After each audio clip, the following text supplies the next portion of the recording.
have the ability to be able to help with some of that loss of income. But again, as the numbers get bigger, having a federal supplemental, we'd be able to have some flexibility with that would make a huge difference. And so I know the Vice President, as a former governor, hears that loud and clear.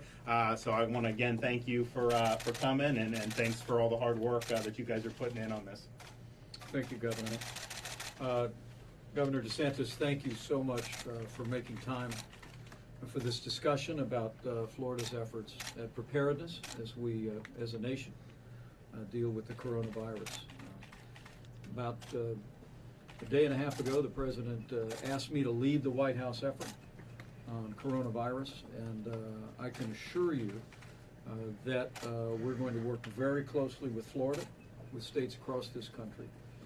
Because as you said, Governor, I serve as Vice President now, but as Governor of Indiana, I came to appreciate the vital importance of partnership in dealing with infectious diseases and health issues.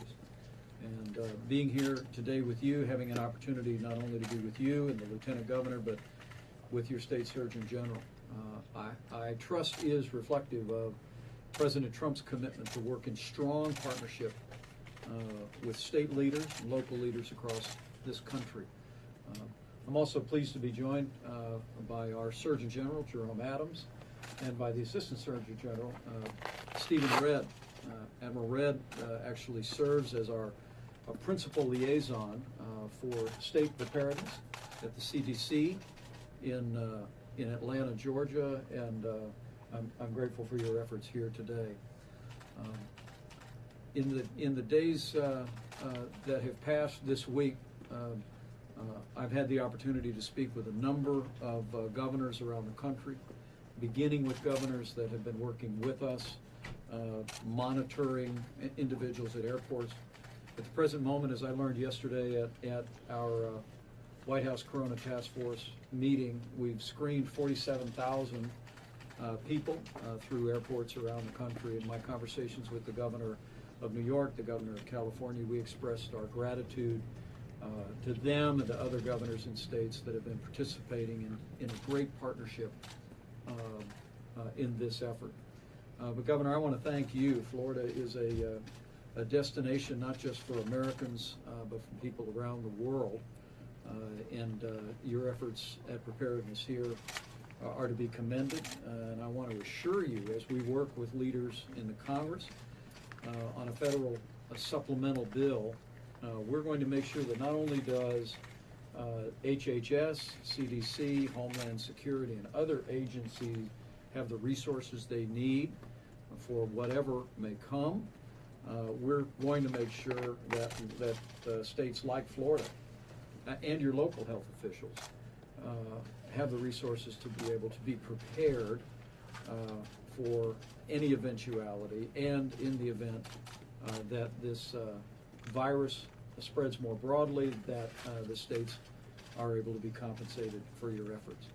But let me just say, I know you know the President well, and so you would know President Donald Trump has no higher priority than the health and safety of the American people. It is the reason why, as the governor said, the President took unprecedented action in January to declare a public health emergency, to suspend travel to the United States from China, from all non-citizens or non-legal residents. And it's why the President instituted an unprecedented quarantining effort for Americans that were returning. I'm happy to report to you that we've had 15 cases across the United States today of coronavirus. We've gone 2 weeks without a new case before the California case came to our attention in recent days. And beyond that, there are 46 other cases that are Americans that have returned to the United States, gone through quarantine. But I'm happy to tell you that in every case, people are being treated and by all accounts are doing well. We have one American who's still in the hospital and being treated. But our primary focus here is on individuals that have been impacted by the coronavirus in the United States. As Dr. Fauci told me yesterday at the White House coronavirus task force once again.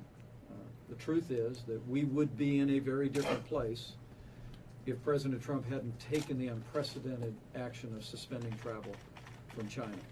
And as we'll meet again today with the coronavirus task force, we're going to continue to discuss other possible changes in travel status for the United States. I look forward to speaking with you, Governor, about that. But the President's made it clear that our objective is to be ready. This is an all-hands-on-deck effort, and we're not only going to make sure that the resources are there, but that the President has the broadest range of options presented before him to keep the American people safe from this virus. I'm very pleased with the collaboration with states around the country and with, frankly, political leaders in both parties in the Congress of the United States. I've spoken to the Republican and Democrat leadership and assured them that we're going to work together as Americans to deal with the coronavirus in this country. But I want to conclude by saying to the people of Florida that according to our health experts, the threat of the coronavirus spreading in the United States remains low. But people of this country can be assured that we're ready. We're ready for any eventuality. And for anyone interested in best practices, ways to protect yourself or your family or your community, you can visit cdc.gov, where we're putting the latest information on our federal government's efforts. But as the President said, Governor, we're all in this together. I'm grateful for your time, Lieutenant Governor's time, your willingness to break from your schedule in a busy legislative session to update us on your efforts here or the unique needs that you face here in Florida. But we're going to continue to work this as Americans, and I want to thank you for making time for us today.